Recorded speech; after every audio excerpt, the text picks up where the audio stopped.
За 2026 оны төсвийн төслийг засгийн газар өргөн барьсан. За энэ төсвийг ингээд их талаад нэлээд сууж ийн, нэлээд ажиллаж ийн. За их хурлын гишүүн, Лодой самбуу их хурлын гишүүн Сэнгүүн гурван ажлын албаны нийлээд үндсэндээ бол төсөвдөр одоо өргөн барьснаас хойш сар гараа суу ажиллаж байна. За нэгдүгээрт бол манай Монгол улсын төсөв бол ер нь сонгуулийн жилийн циклтэй одоо таарад маш олон ажлыг ингээд төсөв суулгадаг юм байна. За ингээд бид нар ингээд нэг 2 хэдэн жилдээ ер нь тэр үйл хайгаа үүрээд төсөвдөр одоо тэрийгээ одоо төсөвдөр дарамт болоод явдаг юм байна. 2024 онд эхэлсэн жишээлбэл маш их одоо шаардлагагүй одоо ийм ажлууд байдаг юм байна. Тэр нь ингээд үргэлжлээд одоо ингээд өнөөдрийн 26 оны төсөвт дарамт болоод явж байгаа жишээтэй. За ганцхан 24 онд гэхгүй ингээд тэрнээс олон жил үргэлжлэж байгаа төсөл хөтөлбөрүүч байна. Тэгэхээр бол нэг номерт бол бид нар энэ эхэлсэн одоо төсөл хөтөлбөрүүдэд дуусгах ёстой гэдэг одоо шаардлагыг тавих ёстой. Яагад гэвэл бид нар энийгээ дуусгах ингээд үргэлжлэл явуулах юм бол дараа жилийн төсөвт одоо дарамт учраад явах нь маш тодорхой. За ер нь бол улс төрчдийн сонгуулийн амлалтаар одоо бид нар одоо 2-3 жилдээ одоо үүрдгэл нэг ийм төсөвтэй улс болчлоо. Тэгээд ийм тамийн тойргоос бид нар гарах хэрэгтэй. Цаашдаа бид нар одоо сонгуулийн жилд тохируулж одоо төсөвт ийм их одоо дарамт очоо өөрөх одоо ийм төсөл хөтөлбөрүүдийг одоо төсөв суулгаж болохгүй гэсэн үндсэн санаа байна. За хоёрдугаар яг одоо юу гэдгийг сонгуулийн амралтаас үүдэлтэй те төсөвт том дарамт болж байгаа ямар төслүүдээр нэлээд явбал илүү байна. Яг одоо ингээд төсвийн хавсралтан дээр хоёрдугаар хавсралтан дээр хөрөнгө оруулалтын жагсаалтыг тодорхой тусгасан байдаг. Тэгээ яг ингээд 2024 он ингээд бүр яг ингээд нэг онд эхэлчихсэн сумын төв төр жишээлбэл одоо цагдаагийн барилга гээд 5.4 тэрбум төгрөгөөр одоо барилга байгууламж барихаар за бид нар мэдэн штэ сумын төв төр одоо хичнээн одоо албаагч ажилтдаг үлээ. За магадгүй 8-гийн төв дээрээс мөл бас арай ондоо байхтай албаагчдын тоо гээд гэтэл яг иймэрхүү байдлаар ингээ явчихсан ийм төсвүүд байна. Тэгээд энийг л одоо эхэлж байгаа. Яг яриул одоо маш олон байгаа.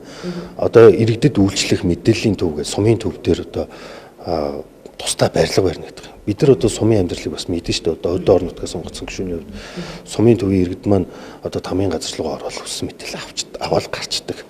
Гэтэл тэнд ингээд тусад нь ахиж ингээд барилга байгууламж бариад ахаад төсөвдөр урсгал зардал нэмэгдэх тийм юмыг л оруулж ирж байгааг л болохгүй гэсэн асуудлаар ярьж байгаа. Тэгээ энэ ингээд жагсаалтаараа бүр ингээд маш олон сумдуудад хэрэгжсэн 24 онд эхэлсэн бүр яг ийм ажлууд байгаа. Энийг л одоо цохон дэмжиж байгаа. За хоёрдугаар бид нар ингээд төрөөс олгодог татаасыг бид нар бас ер нь хасах саналтайгаар одоо оруулж байгаа. За ер нь бол энэ татаас нэртэйгээр цөөхөн хэдхэн компани давуу эрх олгодог байдал байна. Энэ ихэвчлэн хөдөө аж ахуйн салбарт байна гэж үзэж байгаа. Тэгэхээр бид нар энэ төрөөс өгж байгаа энэ татаасгаа үр дүн ер нь эхлээд ярилцах цаг болсон юм шүү.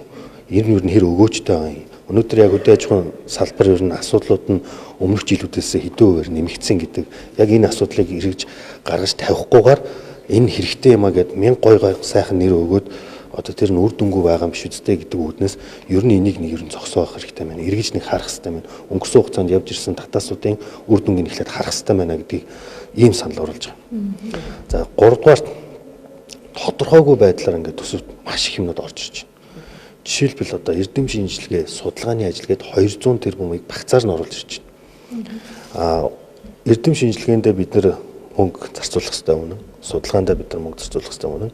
Гэхдээ яг энэ нь ийм том дүнгээр багцаараа биш, яг тодорхой ямар ажлууд хийгдэж байгаа, ямар эрдэм шинжилгээний хурал хийж байгаа, ямар эрдэмтдтэй зориулж байгаа гэдэг нь маш тодорхой байх хэрэгтэй. За яг нарийн мэдээлэл байхгүй ч гэсэн зүгээр одоо их хурлын гишүүнийхээ хувьд сонссон мэдээлэлээр бол энэ бол эрдэм шинжилгээний хурал, эрдэм шинжилгээнд зарцуулах мөнгө биш юм байл. 200 тэрбум. За энийг бол одоо тусгай хяналтын дэд тороо гэдэг ингээд бас тайлбар бас тэндээс тодруулах хэрэгтэй байлээ. Ер нь бол улсын төсөвдөр альва нэгэн байдлаар тодорхойгүй байдлыг бол ер нь одоо байхгүй болох хэрэгтэй. Энэ одоо нэршлийн ард одоо юу нуугдж байгааг бас бид нар бас хардах их хүрээнд хардаж энийг хасах саналаа оруулж байгаа. За давхарцсан байдлаар одоо маш их зүйлүүд орж ирж байна. Жишээлбэл засгийн газрын хэрэглэх газарт одоо захимжуулах нэртэй төслүүд хэрэгжиж байна. Хажуугаар нь инновац захим хөгжлийн яам дээр яг адилхан нэртэйгээр төсөв одоо төсөл хөтөлбөрүүд хэрэгжилж байна. Тус тусдаа адилхан нэртэй хэрнээ өөр газар тавигдсан одоо өндөр дүнтэй төсүүд явж байна. Гэтэл ахаа дунд шатныхан буюу дүүргийнхэн аймагуд одоо яг ингээд захим шилжилтгээд бас ингээд явж байна. Энийг одоо нэг болгоо эдрийг нь хасъя гэдэг саналыг л одоо гаргаж байна. Тэгээ нийт одоо 22 ширхэг зарчмын зөрүүтэй саналыг бол одоо манай 3 гишүүний зүгээс бол гаргаж байгаа.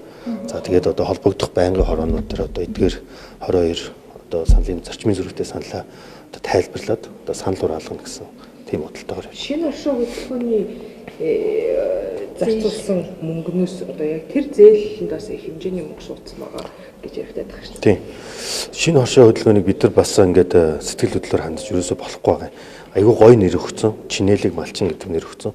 Яг өнөөдөр боддоор яг малчтын маань одоо амьдралд орлогод одоо энэ одоо зээлийн өндөр төлбөртэй одоо улсын төсөвт сууж байгаа энэ зээлийн татаас маань яг хэдэн хувьтайгаар хэрэгжиж байна вэ гэдэг. Би бол 100% бол энийг бол үүсгээгүй. Гэхдээ бас орон нутагт одоо амьдрдаг орон нутгаас сонгогдсон хүний хувьд бол хавар одоо ихэлсэн бол хөдөлгөөн байгаа. Малчтыг бол одоо малчтын саналыг авах одоо нэгэсэнд одоо хахуулдах одоо ийм одоо ажил гэж байна. Тэгэхээр энийг бол бид нар зогсоох хэрэгтэй. Одоо бид нар ингээд зарцуулсан үр дүнгийн авсан хоршоонуудынх нь одоо хийсэн ажлыг нь бид нар нэг эргэж шалгах одоо тийм ажлыг зохион байгуулах шаардлага гэж байна. Энэ хэрвээ одоо үргэлжлэх юм бол хэдэн жилийн дараа нөгөө нэг хөгжлийн банкны нөгөө нэг ногоон автобусны гэдэг шиг одоо хариуцах эзэнгөө ийм нэг одоо том одоо үр ашиггүй зардал болоод дуусна. Хамгийн одоо харамсаж байгаа миний хувьд бол санаа зовж байгаа нэг юм бол хариуцагч нь өөрсдөө малчт маань өөрсдөө болох гэж байгаа. Одоо оршооны эцэд маань одоо өөрсдөө одоо эцсийн дүндээ одоо асуудалд орохоор байгаа учраас энийг бол бид нар одоо яаралтай зогсоё гэдэг дээр л одоо саналаа оруулж байна. Шинэ оршоо хөдөлгөөний ер нь хичнээн төгрөг улсын төсөвт суусан байгаа. За шинэ оршоо хөдөлгөөн бол одоо нэг 2 их 80 орчим төгрөг ер нь бол анх эхэлсэн цагаас хойш зарцуулагдаад явж байгаа. За эргэн төлөлт нь бол маш сайн 80-90% та явж байгаа гэдэг тайлбарыг бол хэлж байгаа. За тэрэн дээр бол тийм байхыг үүсэхгүй. Хамгийн гол нь яг төсөл хөтөлбөртөө зориултын дагуу зарцуулагдж гин үү? Хин нэг нь бид нар даваа ирэх олоод байгаа юм биш үсттэй. Үнэхээр одоо ийм одоо хямдхан одоо их усүртэй мөнгө байх юм бол хин ч гэсэн авахыг хүсэн шүү дээ. Гэхдээ тэр нь гол нь яг үр дүнтэй байна уу? Хүсэж байгаа бидний зориод байгаа тэр чинэлэг малчин болох гээд байгаа тэр одоо үр дүн маань одоо тэрэндээ хүрж гинүү гэдгийг л бид нар эргээд маш сайн харах хэрэгтэй. Та сая 22 төсөл дээр зарчмын зөрүүд өгж байна. Хідээс эхэлж байгаа дүн те. Тэгээ нийтдээ багцаараа гэвэл хэд орчим төгрөгийн бид нар ийм одоо хэмнэх гэдэг тийм тооцоолыг хийж байгаа. Ер нь бол өмнөх жилүүдэд эхэлсэн маш олон одоо төсөлбөрүүд байгаа. Гэхдээ одоо бид нар одоо эхлээд явж байгаа дундаа ороод явж байгаа төсвийг бол одоо хасъя гэдэг санал оруулах юм бол одоо өмнө нь одоо санхүүжилт тэрийг бол зогсоох зарцах одоо эрсдэлтэй учраас яг тэдрийг бол одоо оруулаагүй хассан байгаа. Ер нь бол цаашдаа бид нар төсөв дээр энийг анхаарах хэрэгтэй байна. Энийг бол ер нь ийм байдлаар оруулж болохгүй байна гэдгийг хэлж байгаа. За тэгэхээр бидний гаргаж байгаа санал бол зөвхөн 2026 онд хэрэгжихээр шинээр туссан одоо тийм одоо яг төсөвт одоо хэмнэлт их боломжтой одоо зүйлүүд байна гэдэг үднээс нь л оруулж байгаа. Жишээлбэл одоо нэг сумын төвийн нэг баг дээр спортын барилгыг барина гэдгийг их хурлын чуулганы тангим дотор одоо хэлцэхэд бол үнэхээр тохиромжгүй гэж миний хувьд бол үзэж байгаа. Төсвийг ингээ хараад үзэхээр одоо орон нутгийн төсвөр шийдэх бүрэн боломжтой. Магадгүй тэргээ бид нэр одоо орон нутг руу хуваарлаад орон нутгийн тэргээ хилцээд аль сумдаа аль спортын барилга барихыг шийддэг байвал илүү үр дүнтэй л гэж үзэж байгаа. Гэтэл өнөөдөр 126 гишүүн тэр аймгийн асуудлыг мэдгүй, тэр бүр аймаг байтугай сумын асуудлыг бүр мэдгүй их хурлын гишүүд тэрэн дээр ямар байдлаар саналаа өгөх нь тодорхойгүй шүү дээ. Тэгэхээр энийг бол ер нь улсын төсөв дээр ингэж одоо төсөл хөтөлбөр суулгаханд оруулах гэж үзэж байгаа. 22 нийт хэдэн төгрөг? Нэг их 80 орчим байна. Үүний бол дийлэнх нь бол одоо шинэ оршоо хөдөлгөөн. За тэр түрүүний миний дурддаг одоо эрдэм шинжилгээ одоо судалгаанд зарцуулж байгаа 200 тэрбум гэдэг байгаа. Энийг хасъя гэж байгаа нь бол эрдэм шинжилгээнээс одоо харамлж байгаа зүйл огт биш гэдгийг бид дурдсан. Энэ мөнгө бол яг эрдэм шинжилгээнд зарцуулдгүй юм байлээ гэдгийг л одоо хэлж байгаа. Юу зарцуулдаг юм бол? Энийг бол одоо тусгай хяналтын дэд хорооныхан бас тайлбар хэлэх юм шиг үлээ. Миний хувьд бол яг тодорхой мэдээлэл алга. Гол нь төсөв дээр ийм гой нэрээр суулгаад ингээд одоо эрдэм шинжилгээнд одоо бид нар их мөнгө зарцуулж байгаа гэдэг нэр аваад явж байгаа нь эцсийн дүндээ эрдэм шинжилгээнд бид нар бол зарцуулах ёстой. Зарцуулдаггүй, зарцуулж явж ирээгүй өнгөрсөн хугацаанд тийм учраас энийг яг бодиттой болгоод тавиасаа л гэдэг үднээс энийг саналыг хасъя гэж оруулж байна. Датас дээр тухайлбал одоо хичнээн ямар чиглэлийн компаниуд гэдэг ч юм уу те байгаад байгаа юм. Хэдийн хэмжээний одоо төгрөгийн татаас юм бэ? За ер нь их компаниуд нь хөдөө аж ахуйн чиглэлээр байгаа. Хөдөө аж ахуйн чиглэлээр үйлчлж байгаа. Тэгээ өнөөдөр өвлжилт хүндрэлээ за энэ тэнд хүндрэлтэй зүйлүүд боллоо л гэдэг асуудлыг ахаал ингээд засгийн газраас тайлбар хэлж ийн өвлжилтийн бэлтгэл ажлын хүрээнд. Гэтэл бид нар ингээд яг ийм юмнаас сэргийлэх гэж энэ олон жил татаас өгсөн. Харамсалтай нь өнөөдөр ахаад л хүндрэл хэврээ байгаад байна. Тийм учраас бид нар яг энэ асуудлыг эргээд харах цаг нь болсон. Татаас гэдгээрээ бид нар хин нэгэн даваа өрх олгоод байна.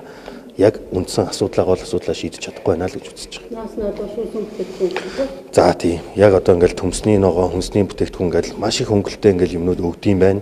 Олон жил өгж байгаа юм байна. Хамгийн гол нь одоо энийг бид нар ингээд эргээд үр дүнгийн нэг арга цаг нь болсон л гэж үзэж байгаа.